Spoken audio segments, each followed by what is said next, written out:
Então, para adiantar aqui os nossos estudos, como a gente escreve esses números decimais na forma de fração. Mais para frente a gente vai ver como escrever a fração na forma decimal, certo? Então a gente tanto pode escrever o número decimal na forma de fração, como a gente pode pensar a fração na forma decimal. Tudo simples. Aqui eu escrevi mais ou menos como é que a gente pensa, né? Essas frações terão os denominadores, sequências de números da potência de 10, que seria o 10, 100, o 1000, 10.000 e assim por diante. Esse denominador aqui ele vai depender da quantidade de dígitos que você tem à direita da vírgula, que são chamados, né, a quantidade de casas decimais. Quantas casas você tem após a vírgula. Veja que aqui nós temos, ó, duas casas. Lembra da leitura? Eu tenho 1 inteiro e 75 centésimos. Então você já pronuncia quem vai estar no denominador, ó. 75 centésimos, centésimo. Então meu denominador vai ser 100. E aí acima no em cima, aliás, no numerador, a gente vai reescrever esse número sem a vírgula. Vou dizer o porquê. Então aqui vai ser 175. Por quê?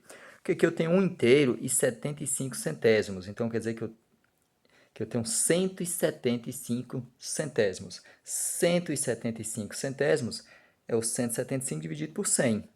Mas para facilitar para o aluno, fica mais prático para vocês, o que a gente coloca, né?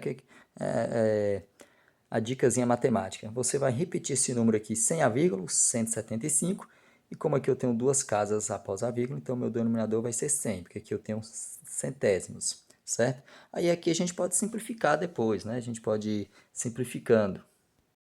Então aqui eu já simplifiquei, era 175 sobre 100. O que eu quero que vocês entendam é, para eu escrever a fração inicialmente, o meu denominador eu tenho que observar quantas casas eu tenho após a vírgula. Se tiver só uma casa, aqui seria 10, duas casas, 100, três casas, 1000 e assim por diante. Então 175 por 100 eu posso simplificar, dividir aqui por 5 e aqui também. 175 por 5 deu 35. 100 dividido por 5 deu 20. Aqui ainda dá para simplificar novamente, dividir por 5 que deu 7, dividir por 5 que deu 4. Então deu 7 sobre 4. 1,75, 7 sobre 4. As próximas eu não vou nem simplificar, só para a gente adiantar mais. Outro número que a gente viu aí sobre o IDH do Brasil, que era de 0,754, então 0,754. Como é que vai ficar esse número na forma de fração? Olha só, esse número na forma de fração. Observe que eu tenho aqui uma, duas, três casas. Então eu tenho aqui até a casa dos milésimos, né? Se a gente for ler aqui, seria 0 inteiro e 754 milésimos. Então eu tenho aqui sobre 1000. Aqui eu vou reescrever esse número sem a vírgula. Se eu desprezar a vírgula aqui, o zero passa a não ter valor. Então vai ser 754 sobre 1000, ok? Que dá para simplificar também, mas para não ficar muito grande o vídeo, a gente vai para próximo número, próxima situação. Se a gente tivesse, o número que a gente usou aí foi 0,08, né? 0,08. Então 0,08 eu tenho aqui décimos, centésimos. Então chegou na casa do centésimo, quer dizer que o meu denominador vai ser 100.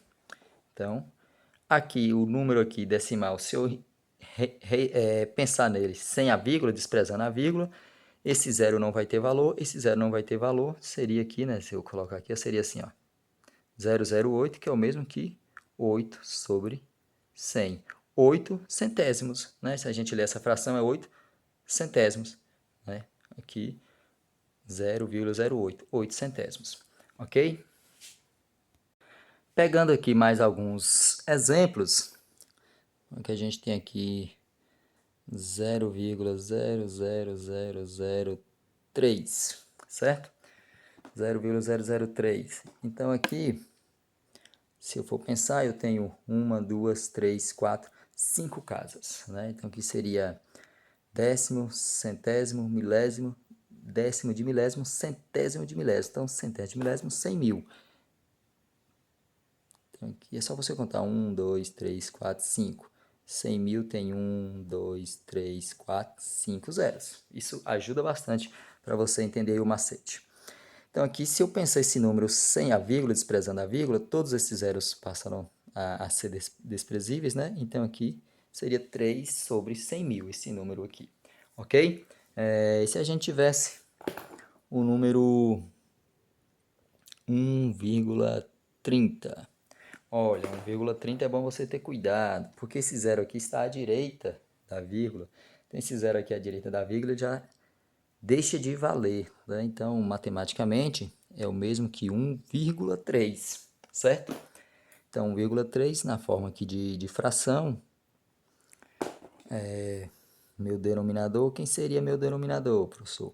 1 inteiro e 3 décimos. 3 décimos, tem só uma casa após a vírgula, 10. Desprezando aqui o número, a vírgula nele, então 13 sobre 10, ok? Então, 1 em 30 é o mesmo que 1,3, que são 13 sobre 10, certinho? Então, para os próximos capítulos, a gente vai ver aí uma atividadezinha. E sobre a continuação do conteúdo, a gente vai falar de adição, multiplicação e potenciação com esses números, né? Mas depois disso a gente entra nas frações também, como transformar a fração em número decimal e tal, certo? Então, essa aí fica a introdução dos nossos estudos sobre os números racionais, que é importante nesse momento vocês saberem como escrever o número na forma de fração, esses números decimais na forma de fração, saber comparar qual é maior, certo? E fazer a leitura, né? Dos décimos, centésimos, milésimos e assim por diante, ok?